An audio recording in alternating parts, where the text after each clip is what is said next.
4 মে'ত কাৰ পক্ষত যাব ফলাফল বিজেপিৰ চৰকাৰ নে বিৰোধীৰ কিয় পৃথক এইবাৰৰ নিৰ্বাচন ইতিমধ্যে আৰম্ভ হৈছে জল্পনা কল্পনা বিধানসভা নিৰ্বাচনৰ ভোটদান শেষ প্ৰাৰ্থীৰ ভাগ্য বন্দী ইভিএমত আৰু এতিয়া সকলোৱে অধীৰ অপেক্ষা কৰিছে অহা 4 মে'ত হ'বলগীয়া ভোট গণনালৈ 1985ৰ পিছত এইবাৰ নিৰ্বাচনত ভোটদানৰ হাৰ সৰ্বাধিক প্ৰায় 85% লোকে কৰিলে ভোটদান আৰু ভোটদানৰ উচ্চ হাৰে কি ইংগিত বহন কৰিছে চৰকাৰৰ স্থিতাৱস্থা নে পৰিৱৰ্তন এইবাৰ নিৰ্বাচনত প্ৰায় 2,15,00,000 লোকে কৰিলে ভোটদান তাৰে ভিতৰত পুৰুষ ভোটাৰ 1,06,00,000 আৰু মহিলা ভোটাৰ 1,08,00,000 অৰ্থাৎ এইবাৰ নিৰ্বাচনত পুৰুষতকৈ মহিলা ভোটাৰৰ সংখ্যা 2 লাখ বেছি গতিকে মহিলাৰ সৰ্বাধিক ভোটদানে কি ইংগিত বহন কৰিছে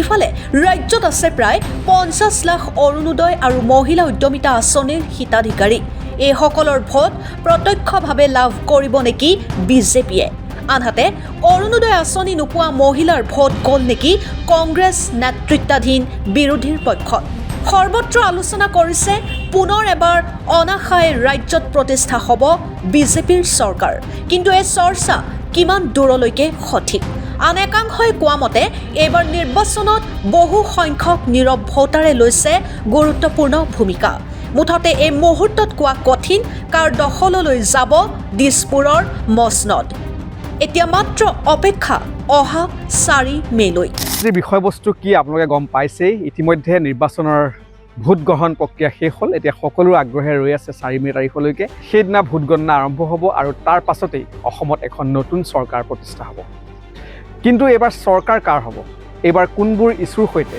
ৰাজনৈতিক দলসমূহ ৰাইজৰ কাষ চাপিছে এইবিলাক কথা আমি পাতিম লগতে এইবাৰ ভোটদানৰ হাৰ 1985 চনৰ পাছত সৰ্বাধিক এইবিলাক কথাও আছে আমি আজি কথা পাতিম দিব্যজী ৰাজখোৱাৰ সৈতে এইবাৰ নিৰ্বাচনটো তেওঁ অতি সূক্ষ্মভাৱে পৰ্যবেক্ষণ কৰিছে লগতে সামগ্ৰিকভাৱে এইবাৰ নিৰ্বাচনত কোনবোৰ কাৰকে প্ৰধানত ক্ৰিয়া কৰিলে কি ইছ্যু লৈ এইবাৰ নিৰ্বাচন অনুষ্ঠিত হ'ল এইবিলাক কথা পাতিম আমাৰ লগত আছে দিব্যজ্যোতি নমস্কাৰ জনাইছোঁ দিব্যজ্যোতি প্ৰথমে এইবাৰ আমি দুইজনে গম পাইছোঁৱেই যে এইবাৰ নিৰ্বাচন 1985 চনৰ পাছত যদি চাওঁ ভোটদানৰ হাৰ সৰ্বাধিক কি সূচাইছে বুলি আচলতে তুমি অনুভৱ কৰা আচলতে প্ৰতিটো নিৰ্বাচনী কিছু ইংগিত দিয়ে হয় কিছু পৰিৱৰ্তন আনে যেহেতু তুমি কৈছাই যে 85 চনৰ পিছত এইবাৰ নিৰ্বাচনত সৰ্বাধিক সংখ্যক ভোটদান হৈছে গতিকে এইবাৰো নিশ্চয় কিবা এটা ব্যতিক্ৰম হোৱাৰ আশা আছে আমি বাদ দেখিছোঁ ইয়াৰ তুমি যদি কোৱা যে কি সূচাইছে তাৰ মানে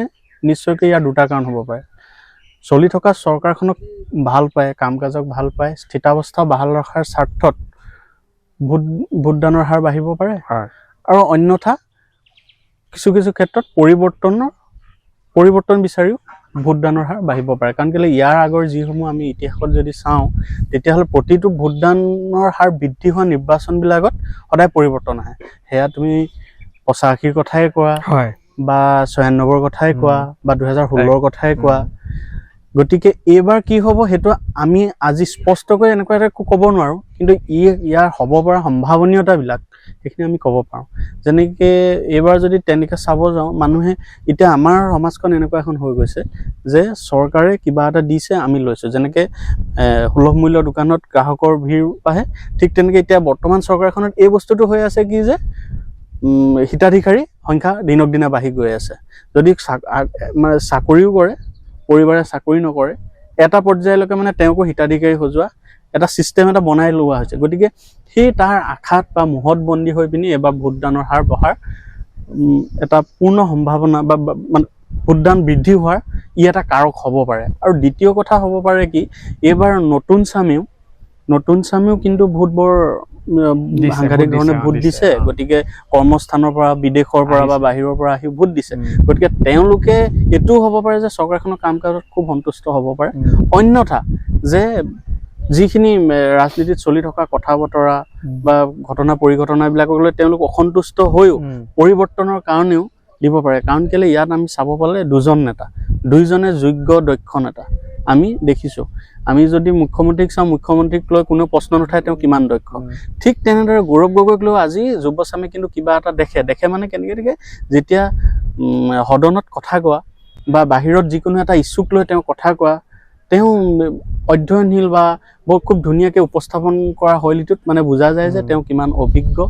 গতিকে এইখিনি কথাৰ পৰা ক'ব পাৰি যে হয় স্থিতাৱস্থা ভাল ৰখাৰ স্বাৰ্থত এইবাৰ ভোটদান হৈছে, অন্যথা ই এক পৰিৱৰ্তনৰ ইংগিত হ'ব পাৰে। এতিয়া অন্য এটা বিষয়লৈ আহিছোঁ।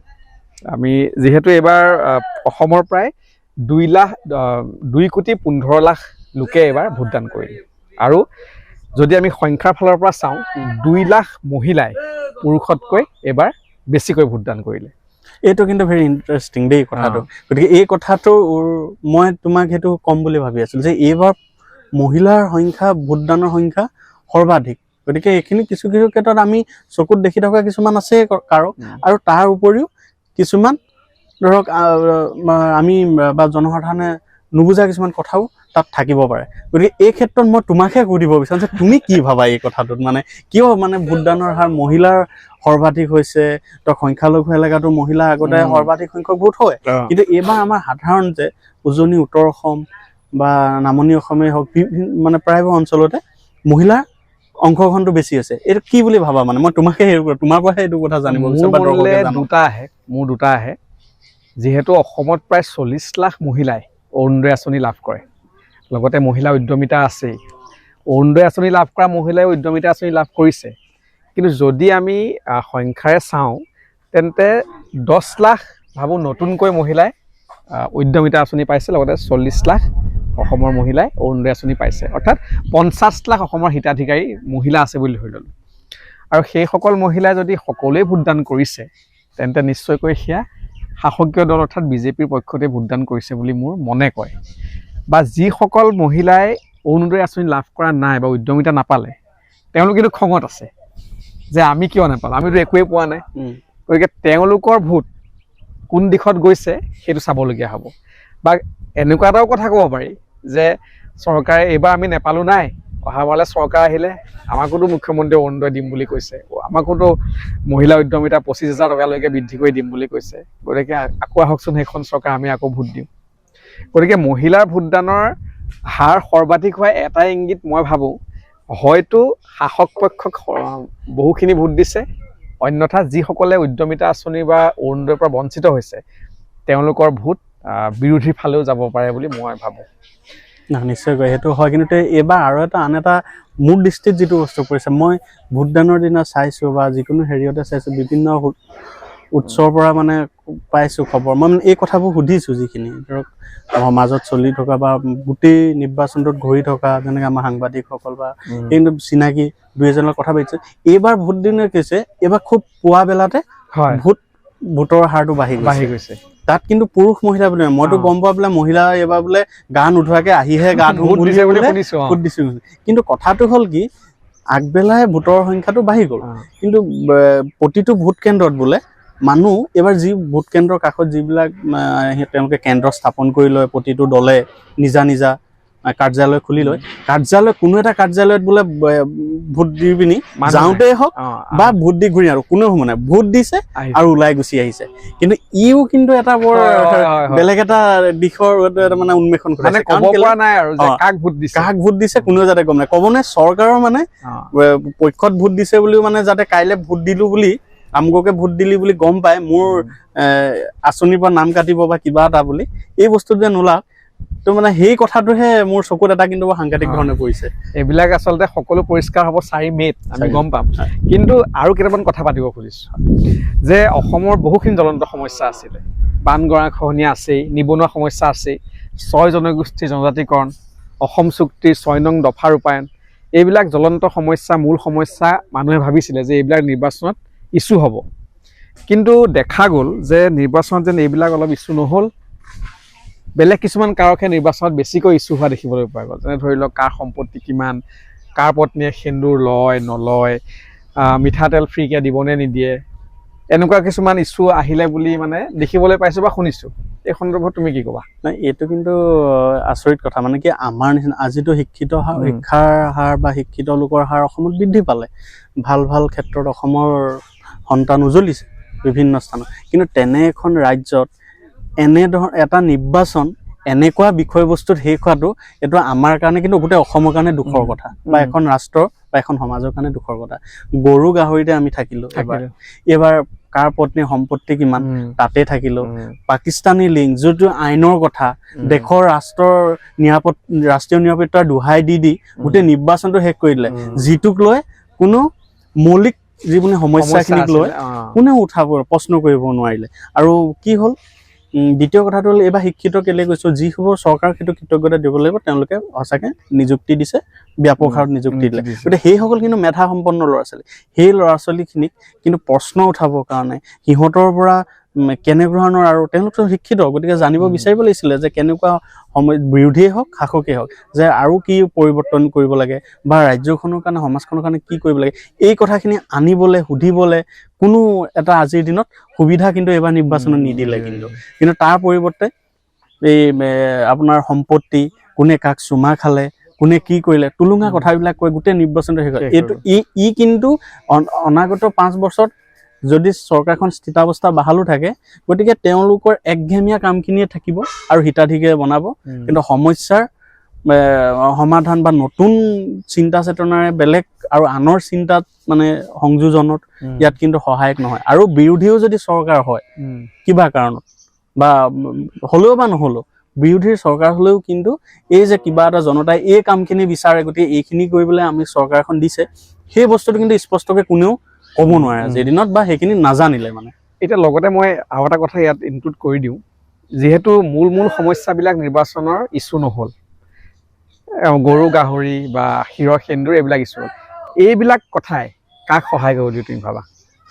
নাই, এতিয়া আজিকালি মানুহৰ মন মগজু মানে গঢ়ি তোলা হৈছে সেই হিচাপত, যে কিবা এটা বিষয়ত লাগিলে সেইটোতে লাগি থাকিব লাগে। এতিয়া কাক সহায় কৰিব বুলি সেইটো আজি আমি কৈ দিব নোৱাৰো, সেইটো 4 মে ফলাফলে ক'ব। কিন্তু কোনো এটা পক্ষকে যে সহায় কৰা নাই, আওপকীয়াকে হওক বা পোনপটীয়াকে হওক, যে সহায় কৰা নাই, সেইটো কিন্তু স্পষ্ট। শেষত আৰু দুটা মাত্ৰ কথা আমি পাতোঁ, তাৰপিছতে আমি আজি আলোচনা সামৰিম। অসমীয়া যিখিনি আমাৰ ভাষিক অসমীয়া মানুহ আছে, তেওঁলোকৰ সংখ্যা দিনক দিনে কমি আহিছে।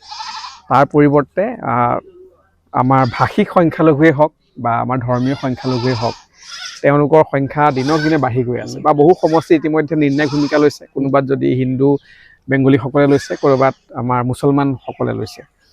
অনাগত ভৱিষ্যতত অসমীয়াৰ হাতৰ পৰা ৰাজনৈতিক মানে যি অধিকাৰ, সেয়া নাইকিয়া হোৱাৰ এক শংকা আহে নেকি মনলৈ কেতিয়াবা?